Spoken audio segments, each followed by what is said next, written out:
भाटिया जी, पहले तो आपका हमारे साथ जुड़ने के लिए बहुत बहुत शुक्रिया। मैं आपसे कुछ एक आध दो प्रश्न पूछना चाहती हूँ।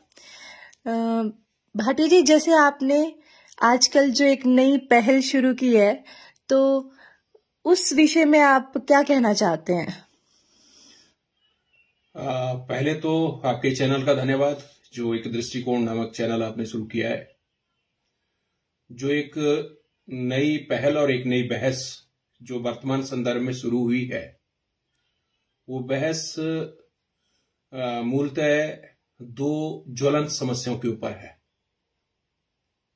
पिछले दिनों आदरणीय शांता कुमार जी ने एक बार नहीं सैकड़ों बार ऐसी स्टेटमेंटें दी कि जातीय आरक्षण बंद हो जाना चाहिए। मैंने ऊना में 27 तारीख को जो एक बड़ी विशाल रैली, विशाल एक कार्यक्रम, वहां पर महासम्मेलन हुआ जिसमें बहुत से संगठनों ने शिरकत की। वहां मैंने अपने उद्बोधन में कहा कि अगर आपको जातीय आरक्षण से मुश्किल है तो हमें जातीय पूंजीवाद से मुश्किल है। ये दो अलग अलग विषय हैं, भावार्थ और विषयार्थ एक ही है। कहने का मतलब ये है कि अगर शांता जी चाहते हैं कि जातीय आरक्षण खत्म हो, तो कुछ एक प्रश्नवाचक चिन्ह हमारे दिल दिमाग में भी हैं, जिनका उत्तर आदरणीय शांता कुमार जी दें। बहुत प्रबुद्ध है, बुद्धिजीवी हैं। न केवल मेरा मार्गदर्शन होगा, अपितु अनुसूचित जाति, जनजाति और अन्य पिछड़ा वर्ग के लोगों का भी मार्गदर्शन होगा। कम से कम लोगों के बीच में जो कुछ एक बातें हैं, जो प्रश्नवाचक चिन्ह है, वो तो दूर हो ही जाएंगे। इस विषय को लेकर के मैंने कहा था कि अगर शांता जी को जातीय आरक्षण बुरा लगता है तो हमें जातीय पूंजीवाद बुरा लगता है। और वो इसलिए लगता है, मेरे पास बहुत सही और सटीक आंकड़े हैं। सरकार चाहे तो, शांता जी चाहे तो उसकी पुष्टि करवा ले। 1% लोगों के पास 60% भारत के सभी संसाधनों के ऊपर कब्जा है। और ठीक इसी तरह जो 10% लोग हैं, उनके पास 90% संसाधनों पे कब्जा है। और अब शेष बचे 90% लोग, उनके पास केवल और केवल मात्र 10% भी संसाधन नहीं है। ऐसे में एक प्रश्न पैदा होता है कि क्या ये 1% लोग जो हैं, ये 1% लोग हैं कौन? अगर जातीय आरक्षण से शांता जी को मुश्किल है या उन्हें लगता है कि जातीय आरक्षण नहीं होना चाहिए, तो मेरा प्रश्न है कि 1% आदमी जिनके पास 60% संसाधनों पे कब्जा है, ये 1% आदमी कौन है? ये 1% आदमी सामान्य वर्ग के ही लोग हैं। और उसके अलावा जो 10% आदमी हैं, जिनके पास 90% संसाधनों पे कब्जा है, ये 10% भी कौन है? ये 10% भी सामान्य वर्ग के ही लोग हैं। अगर जातीय आरक्षण से दिक्कत है तो जातीय पूंजीवाद पर भी आदरणीय शांता जी को कुछ कहना चाहिए। वे तो 2 बार केंद्रीय मंत्री रहे, उन्हें जातीय पूंजीवाद के ऊपर कानून लाना चाहिए था। उन्हें वहां पर बड़ी बराबरी का दर्जा लाने का प्रयास करना चाहिए था। 1991 में या 1991 तक भारत में 5,000 करोड़ रुपए आमदनी वाले आदमियों की 1% संख्या भी नहीं थी, अर्थात एक आदमी भी नहीं था 1991 तक। उसके बाद जो प्रक्रिया आई, वो 5,000 से लेकर 10,000 करोड़ वाले सैकड़ों लोग पैदा हो गए। अकेले मुंबई में ही 35 से लेकर 50 लोग पैदा हो गए। और इसके अलावा ये लोग हैं कौन? जिनके पास इतने आमदनी का संसाधन है और किस तरीके से इन्होंने ये आमदनी एकत्रित की है, कौन सा ईमानदारी का पैमाना इन्होंने लगाया है, ये भी विचारणीय प्रश्न है। क्या इन्होंने सरकार के माध्यम से ये इतनी बड़ी पूंजी एकत्रित नहीं की है? क्या सरकार और पूंजीवाद की सांठगांठ नहीं है? और क्या सरकार और जातिवाद की सांठगांठ नहीं है? इसके अलावा अगर हम गरीबों की बात करें तो 40 करोड़ लोग 2 वक्त की रोटी को आज मोहताज हैं। 2 वक्त का पेट भर के खाना उन्हें नहीं मिल रहा है। इसके अलावा 5 करोड़ लोगों को छत नसीब नहीं है। घर जिनके पास नहीं है 5 करोड़ से ज्यादा का आंकड़ा है ये। और इसके अलावा लाखों लोग सड़क पे सो रहे हैं जिनके पास कुछ भी नहीं है, जो खानाबदोश और अर्ध खानाबदोश की जिंदगी जी रहे हैं। और तो और छोड़ो, अकेले मुंबई में ही लगभग 3 लाख लोग सड़क पे सो रहे हैं। उसके बावजूद अगर शांता जी के पास समय था तो क्या उन्हें यह नहीं लगा कि ये जो लोग सड़क पे सो रहे हैं क्या इनकी कोई जाति है? मैं बताता हूं, ये जातीय आधार पर मानसिक प्रदूषण से ग्रसित लोग के शिकार हैं। ये लोग सभी SC ST OBC और माइनॉरिटी के लोग हैं। पिछले दिनों में एक बात बताऊं, इंडियन एक्सप्रेस के ऊपर एक न्यूज छपी थी, उसमें लिखा था कि लगभग 12 लाख बच्चे कुपोषण का शिकार हैं। इंडियन एक्सप्रेस ने एक पक्ष उजागर कर दिया, एक पक्ष उजागर नहीं किया। मैं आदमी शांता जी से प्रश्न करना चाहता हूं कि शांता जी, क्या ये 12 लाख बच्चे धनाढ्य परिवारों के हैं जो कुपोषण का शिकार हैं? क्या ऐसे लोगों के हैं जो अरबपति हैं, उनके बच्चे कुपोषण का शिकार हैं? नहीं, ये अनुसूचित जाति, जनजाति, अन्य पिछड़ा वर्ग और जो दूसरे हमारे साथी हैं, ये उनके बच्चे हैं जिन्हें माइनॉरिटी कहते हैं। ये प्रश्नवाचक चिन्ह कोई हल्के नहीं है, ये बहुत बड़े प्रश्नवाचक चिन्ह है। और इन प्रश्नवाचक चिन्हों का उत्तर अनुसूचित जाति, जनजाति और अन्य पिछड़ा वर्ग तथा माइनॉरिटी का समाज आपसे चाहता है कि आप जैसे खुल करके अभिव्यक्ति की स्वतंत्रता का प्रयोग करते हैं, आज हम लोग भी उसी अभिव्यक्ति की स्वतंत्रता का उपयोग कर रहे हैं, कुछ जानने के लिए, कुछ अपनी जानकारी बढ़ाने के लिए। हो सकता है हमें सही जानकारी ना है तो आप हमारी जानकारी की अभिवृद्धि कीजिए। मेरे को ही नहीं अपितु पूरे भारतवर्ष के जो लोग हैं, लगभग जिनकी संख्या 40 करोड़ है अनुसूचित जाति के लोग, और 60 करोड़ से ज्यादा जो अदर बैकवर्ड क्लासेस के लोग हैं, उनको बताएं आप कि मैं सच बोल रहा हूं या व्यवस्था ऐसी है। जहां तक अनुसूचित जाति की बात है, जो मेरी जानकारी है, जिसके सटीक आंकड़े हैं, आज तक ने भी वो आंकड़े रिलीज किए हैं, 40 करोड़ अनुसूचित जाति और जनजाति के लोग हैं, इससे ज्यादा है। उनमें अभी तक केवल और केवल मात्र 4% ही ग्रेजुएट हैं, केवल 4% ग्रेजुएट हैं। उनमें से भी लगभग 3.96 मतलब 4% भी नहीं, उनको जॉब मिली हुई है। और 2% लोगों के पास अभी गाड़ियां हैं और लगभग 5% लोगों के पास 2 पहिया वाहन है। अब यहां एक और प्रश्न पैदा होता है कि 40 करोड़ लोगों की जो आर्थिक दुर्गति है, उसके लिए क्या जाति जिम्मेवार नहीं है?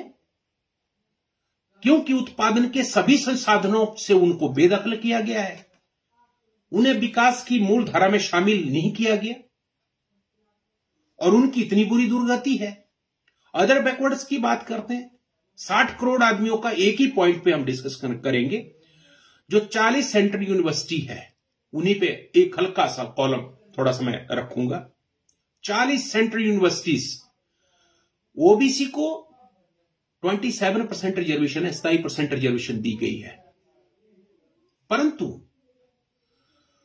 जिनकी संख्या 60% है उनको 27% आरक्षण दिया है।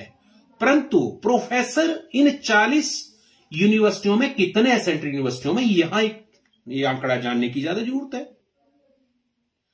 इस आंकड़े के तहत बड़ा साफ बता दूं कि इनमें अभी तक इन 40 यूनिवर्सिटियों में ओबीसी प्रोफेसरों की संख्या 0 है। फिर कहां है सामाजिक न्याय, कहां है रिजर्वेशन? जिस जातीय आरक्षण का आप विरोध कर रहे हैं उस जातीय आरक्षण का दम तो पहले ही आप लोग सभी मिलकर घोट चुके हैं। आप देने वाले कौन है, नियुक्त करने वाले कौन है, और अगर योग्य कैंडिडेट मिलता है तो उसको रिजेक्ट करने वाले कौन है? यही नहीं, एसोसिएट प्रोफेसरों की भी संख्या नगण्य है, असिस्टेंट प्रोफेसरों की संख्या भी नगण्य है। तो ऐसे में जो एक स्ट्रीम मैंने हल्की सी परिभाषित की वो मैं इसीलिए की कि ओबीसी के साथ भी कौन सा सामाजिक न्याय हो रहा है। अगर आप लोगों ने संख्या के अनुपात में बजट आवंटित नहीं करना है अनुसूचित जाति के लिए या जनजाति के लिए या अन्य पिछड़ा वर्ग के लिए, तो फिर आप जातीय तो जनगणना ही क्यों करवा रहे हो 10 साल बाद? क्या आवश्यकता पड़ी है जनगणना करवाने की? जनगणना करवाने का मूल उद्देश्य यही होता है कि सबकी जनगणना की जाए और उसके अनुपात में, उनकी संख्या के अनुपात में बजट को दिया जाए ताकि हर आदमी का विकास हो, हर जाति का विकास हो, हर वर्ग का विकास हो, हर धर्म का विकास हो। यहां तो विकास किसी का नहीं हो रहा है, क्योंकि भारत की आधे से अधिक आबादी अन्य पिछड़ा वर्ग की, वो विकास की मेन स्ट्रीम में आ ही नहीं रही है, जजों की मेन स्ट्रीम में आ ही नहीं रही है। बढ़िया जो अच्छी पोस्ट हैं उनके मेन स्ट्रीम में 0 है। उसका कारण सिर्फ ये नहीं है, जातीय आरक्षण उसका कारण नहीं है, अपितु जातीय अप्रोच उसका कारण है। अप्रोच वाले लोग वहां एडजस्ट हो रहे हैं, परंतु ओबीसी की कोई अप्रोच नहीं है, इसलिए वो योग्य व्यक्ति भी वहां नियुक्त नहीं हो रहा है। और मैं आपको बात बताऊं, इसके अलावा जो और समझने वाली बात है वो ये है कि मुझे जहां तक मेरी जानकारी है, हो सकता है आप लोगों की जानकारी मुझसे बढ़िया हो, परंतु एक जानकारी मेरी है कि 2013 में मनमोहन सरकार ने एक कानून पास किया था और उसमें कहा था कि सर पे मैला ढोना प्रतिबंधित किया जाता है। ये 2013 की बात है। परंतु अभी सामाजिक न्याय अधिकारिता मंत्रालय से जो इंफॉर्मेशन मांगी गई कि क्या भारतवर्ष में अब भी सिर पे मैला ढोया जाता है, जो 2013 में प्रतिबंधित कर दिया गया था, तो उसका उत्तर सामाजिक न्याय अधिकारिता मंत्रालय ने दिया कि हां, अब भी सिर पे मैला ढोया जा रहा है। तो उसके आंकड़े जब पूछे गए तो हैरानी वाली बात है कि जब उसके आंकड़े पूछे गए कि ये कितने लोग हैं जो सिर पे मैला ढो रहे हैं, तो 58,098 लोग, 98 लोग आज भी सिर पर मैला ढो रहे हैं। अब कानूनों का क्रियान्वयन देखिए, 2013 में जो प्रतिबंधित है सिस्टम, वो तो जिंदा है, वो चल रहा है। कौन रोकेगा? सरकारों ने रोकना था। सरकारों में तो हम लोग हैं नहीं, सरकारों में तो आप या आपके जानने वाले लोग हैं। उन्हें बोलिए ना कि ये जो मानवता विरोधी कृत्य है इसे रोके। जब इनको फाइंड आउट किया गया कि ये लोग हैं कौन, हैरानी भरे आंकड़े वैसे ही सामने आए। 97% दलित, उनमें से 421 आदिवासी, उनमें से 431 लोग अदर बैकवर्ड क्लासेस के, बहुत सारे जोड़े तो 99% दलित ही सब भी सिर पे मैला ढो रहे हैं, लोगों का शौच ढो रहे हैं। मानवता के लिए इससे ज्यादा घृणित और क्या हो सकता है? पर किसी का दिल नहीं पसीजा। इसके अलावा लगभग 26 लाख शौचालय हैं प्रदेश भारतवर्ष में, प्रदेशों को और सबको जोड़ करके सुलभ शौचालय हैं, इनकी संख्या लगभग 26 लाख है। यहां एक प्रश्न पैदा होता है कि 26 लाख में कौन व्यक्ति है जो शौचालयों को साफ कर रहा है? अगर जातीय आरक्षण से दिक्कत है तो आप सभी जातियों को शौचालयों को साफ करने के लिए अधिकृत करने वाला कानून क्यों नहीं बनाते? बना देना चाहिए था। सभी को वहां भी बराबर का रोस्टर दे देना चाहिए। रोस्टर प्रणाली लगाओ ना शौचालयों को साफ करने में भी। जैसे 100 में हम 15 नियुक्तियां लेते हैं, तो उसी तरह से जो नियुक्तियां शौचालयों को साफ करने वाली हैं उसमें भी केवल हमें 15% की आवश्यकता है। ज्यादा है तो ले लो, आप भी सबको बांट दो, संख्या के अनुपात में बांटिए ना शौचालय की सफाई। जो 36 लाख शौचालय हैं उनमें संख्या के अनुपात में सभी वर्गों को शौचालयों का काम दीजिए, क्यों नहीं दे रहे हैं? इसके अलावा जो 26,126 रेलवे स्टेशन है, जो 26,126 के करीब रेलवे स्टेशन हैं, उनमें जो शौच हो रहा है उसकी सफाई में भी रोस्टर प्रणाली लगाने की जरूरत है। उन सारे स्टेशनों में रोस्टर प्रणाली के तहत हमें केवल 15% जगह चाहिए, बाकी ले लीजिए सारे। वहां की एडवोकेसी तो कोई नहीं करता।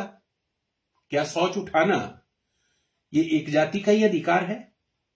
क्या ये एससी के लोगों के का या ओबीसी के लोगों का या माइनॉरिटी के लोगों का या आदिवासी लोगों ने टेंडर किया और कि वही उठाएंगे?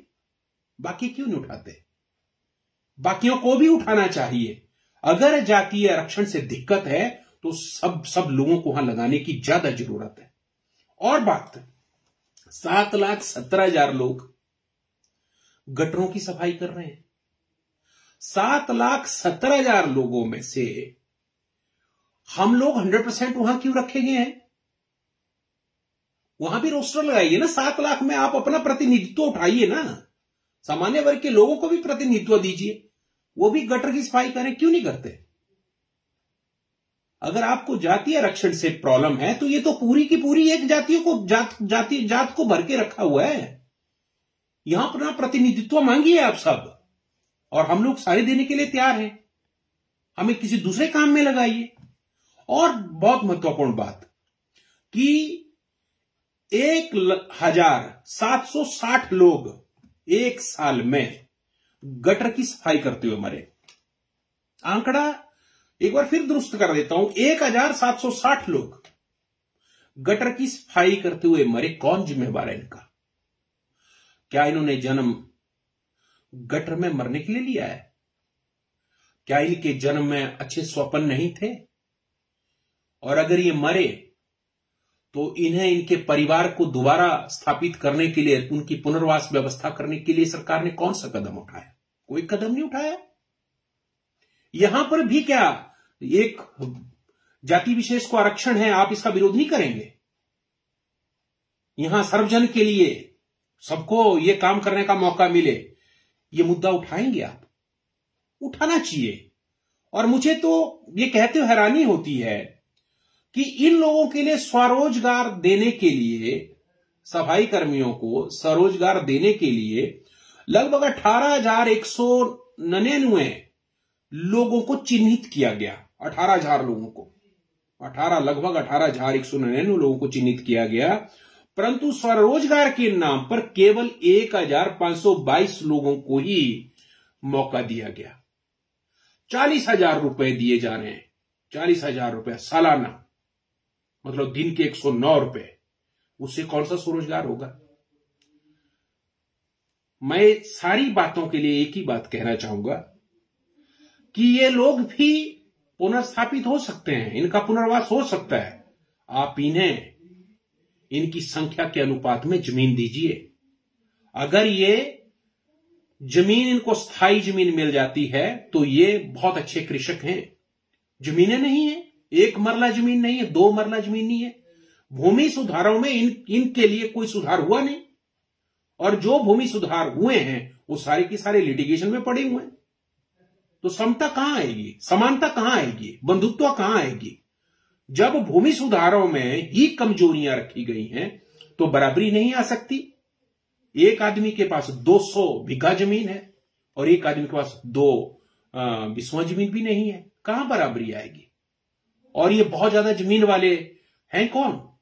तो ये सारे प्रश्न तो आदरणीय शांता जी से करने आज के संदर्भ में बाजी बनते हैं। वो भी इसलिए क्योंकि उन्होंने कहा कि धर्मशाला में बहुत बड़ा आंदोलन हुआ। कितने आदमी थे? माननीय मुख्यमंत्री जी की स्टेटमेंट है, उन्होंने शाम को ही बताया कितने आदमी थे। उन्होंने 5 से 6 हजार व्यक्तियों का आंकड़ा अपने उद्बोधन में दिया है और वो हमारे पास है।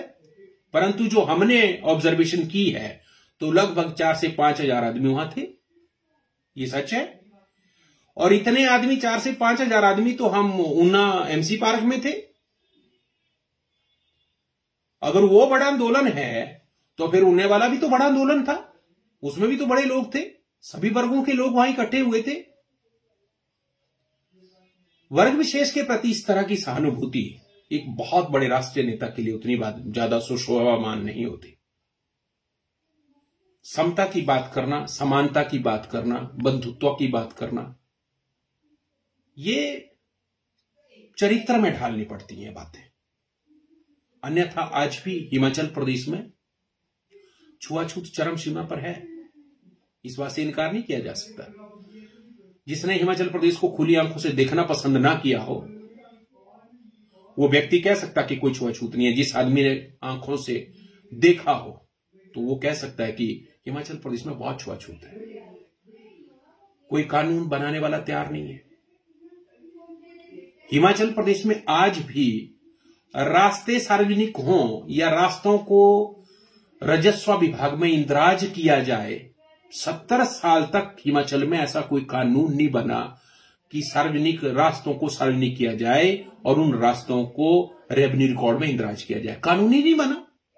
इसलिए जो गुलामी है वो वैसी की वैसी बनी है। अगर कोई एक आदमी भूमिहीन किसी दूसरे आदमी के साथ आंखें उठा के बात करता तो अगले दिन का रास्ता बंद कर दिया जाता है।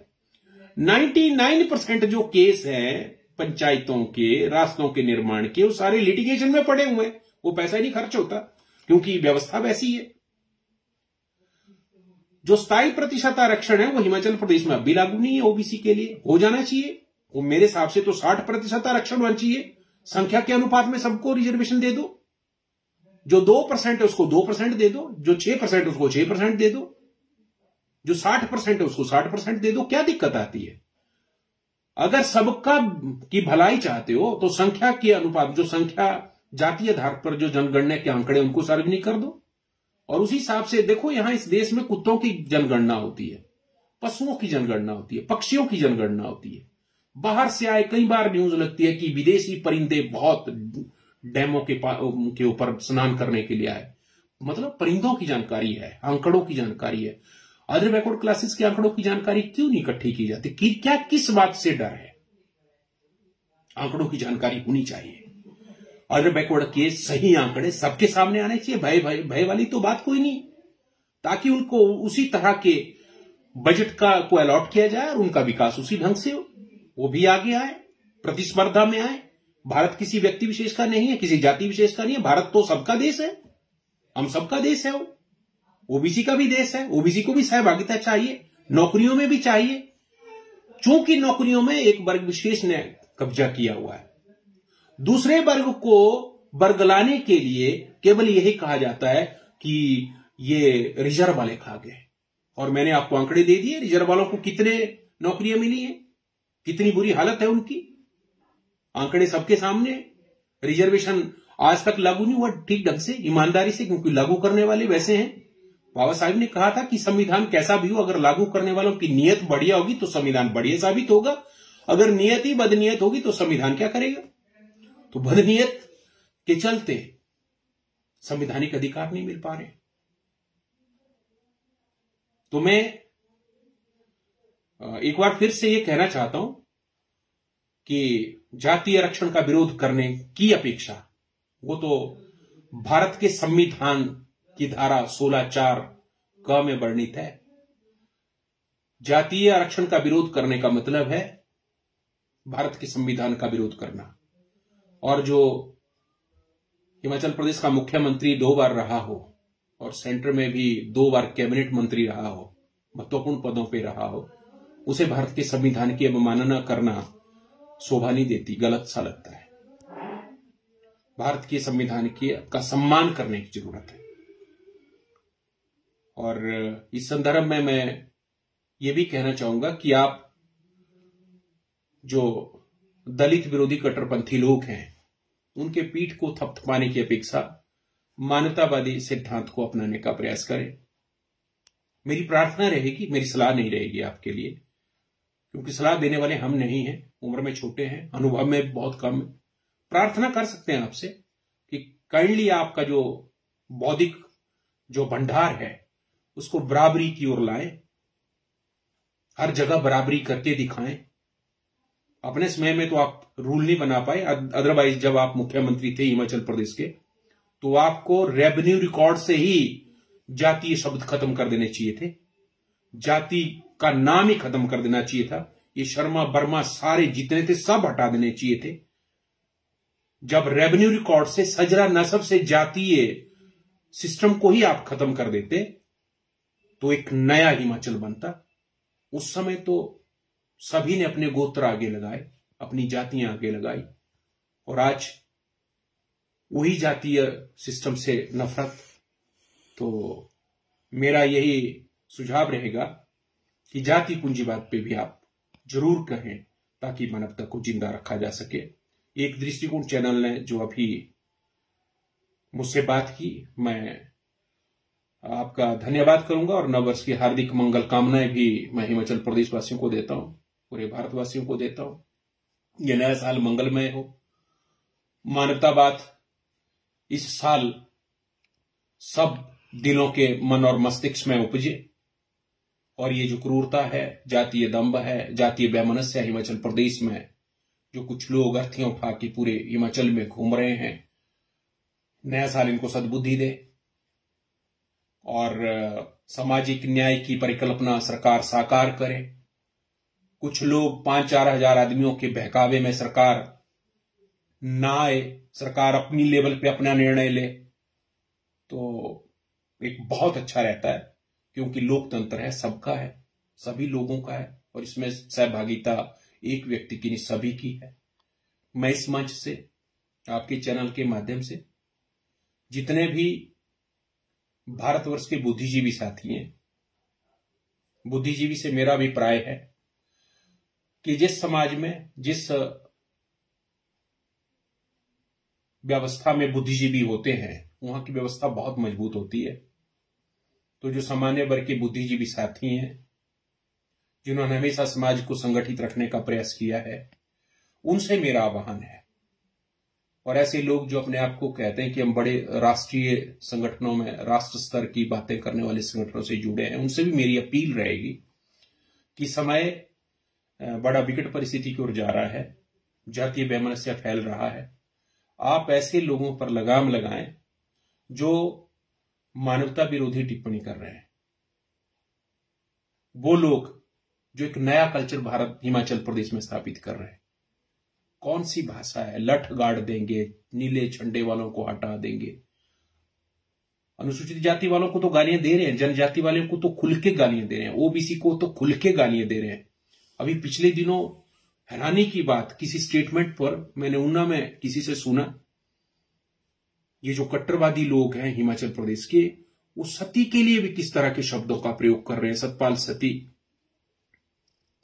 हो सकता है उसने कुछ कहा हो, परंतु क्या ये उसके प्रति ऐसा कहना कि हम क्या कहा उसने, रूमीत ने, कि हम सती के लिए जूतों की माला पहनाएंगे, मुंह काला करेंगे, कुछ शब्द हैं क्या हिमाचल में? ऐसे शब्द शोभा देते हैं?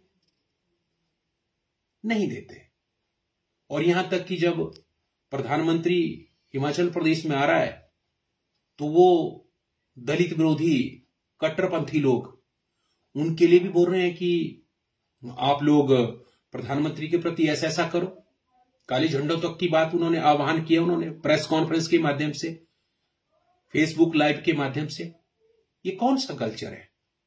ऐसा तो हिमाचल प्रदेश में कभी हुआ नहीं। सभ्य शब्दों का प्रयोग किया लोगों ने अपनी बातें रखने के लिए, परंतु ये कौन से लोग हैं, ये कौन सा कल्चर है, ये हिमाचल प्रदेश को दे क्या रहे हैं?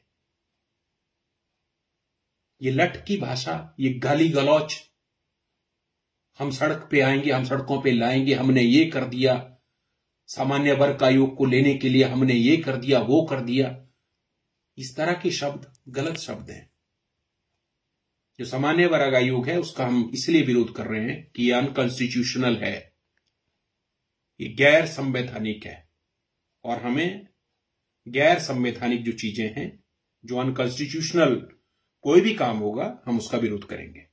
और जो संवैधानिक सिस्टम है उसका हम विरोध नहीं करेंगे, क्योंकि संविधान को मानने वाले उसका विरोध नहीं कर सकते। तो आपका एक बार फिर बहुत धन्यवाद। लंबी वार्ता हुई, शेष अगले किसी एपिसोड में बातचीत करने के लिए हम आपको दोबारा आमंत्रित करेंगे। समय देने के लिए आपका धन्यवाद। जय हिंद, जय भीम।